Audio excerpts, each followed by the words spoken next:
TCI is brought to you by Northern Fleet, standing at tailor-made stallions, sire of 5 millionaires and 6 Grade 1 winners. Find out more at northernafleet.com.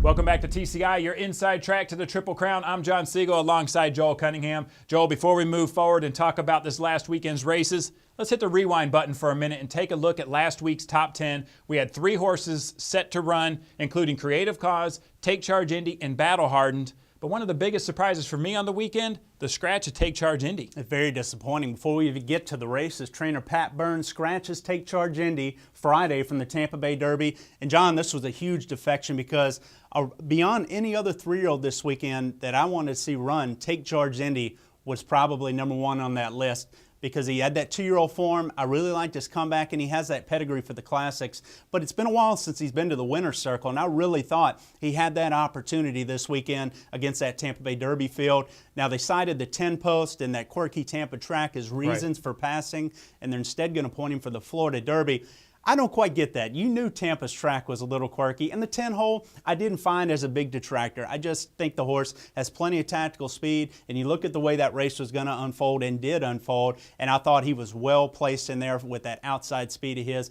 Pat Byrne thought differently. They're instead going to run in the Florida Derby, as mentioned. Now he's going to face Union Rags in there. Right. But I guess they probably thought for $1 million, we'll try to beat Union Rags. And they probably knew it was going to be somewhat short of a short field. But I don't like the 11th hour decision to now take that horse out. All right, well, we'll talk about the Tampa Bay Derby more in a second. I want to talk about the San Felipe first because it really affected the TCI Top 10, brought to you by TwinSpires.com. Joel, Creative Cause proved that he is not a lost cause. He actually looked great winning this race. He did look great. Boy, he rebounded in a big way, John. Here was a horse that 3 weeks prior in the San Felipe I thought looked very rusty. Now, a lot of people liked his performance. Turns out I should have liked it a little more because he's totally validated that he is on top of his game in the San Felipe. I really liked how he was able to track from the outside, and we knew he would get a good trip in that second flight.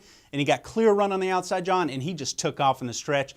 I love the gameness he showed and the finish he showed. And if you watch the end of the race, a lot of people didn't pay attention to the gallop out, but he just gallops out a mile past the field, it seems. I mean, there's nobody in camera view of the horse. I just think it was a dynamite performance. Hopefully it sets him up now with good timing to the Santa Anita Derby, which he's going to be tough again. I mean, there's no question with that win, he's California's top 3-year-old. All right, well, let's talk about a horse that he may face in there and a horse that gave him a great test, and that's Bodemeister, the maiden winner. Joel, this horse proved that he can rate, and he looked good coming down the stretch, too. Bodemeister really impressed me, John. You know, what I find interesting with Bodemeister is everybody liked his maiden win, but, you know, he was a little rank early in there. He was a little headstrong, and I wondered how he would settle facing quality speed going with him early in the race. Well, I don't think they went too fast in here, John. You know, I thought, 47 and change, or right around 47 seconds, and then 111 and 2 is what they went for 3/4. That's slow the way that Santa Anita track's been playing. I don't know if I'd say slow, that's moderate, okay? Right. That was very attainable for a horse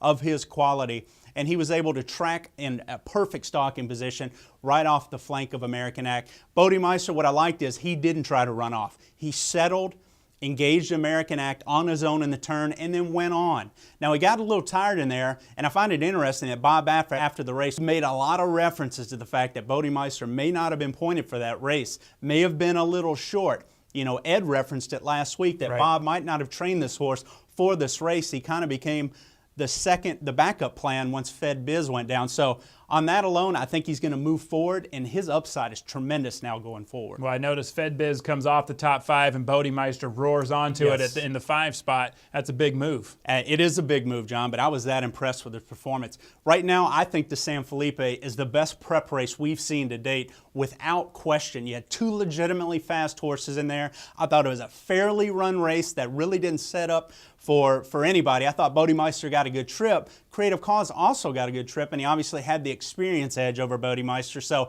I thought it was a fairly run race, and I really think you have to now say that when you look at our top 5, it's all established and fast 3-year-olds. And to me, this top 5 is clear cut above the rest of the 3-year-olds in my opinion. I'll tell you what else I noticed in this top 5 before we move on to the Tampa Bay Derby. That Breeders' Cup Juvenile form, it's holding up. It really is, John. You know, the new theme in our show recently has been all the new shooters that have come to the forefront in the Derby picture. Well, We finally have that old 2-year-old form returning, primarily the top 3 finishers in that Breeders' Cup Juvenile, John. Union Rags, Hanson, Creative Cause, all now coming back to win prominent Derby preps, firmly supplanting themselves as top 5 contenders in the Derby picture. And John, I can't recall the last time in March we've had the top 3 finishers in the Breeders' Cup Juvenile this prominent still on the Derby trail. Well, there's another horse that ran in the Breeders' Cup Juvenile. He ran dead last. Joel, it's perspective. He comes back and wins the Tampa Bay Derby, but did he do enough to get on the TCI top 10? No, John, he doesn't make our top 10 yet. He can do that in his next start in the Bluegrass Stakes. This horse is a graded stakes performer on poly track.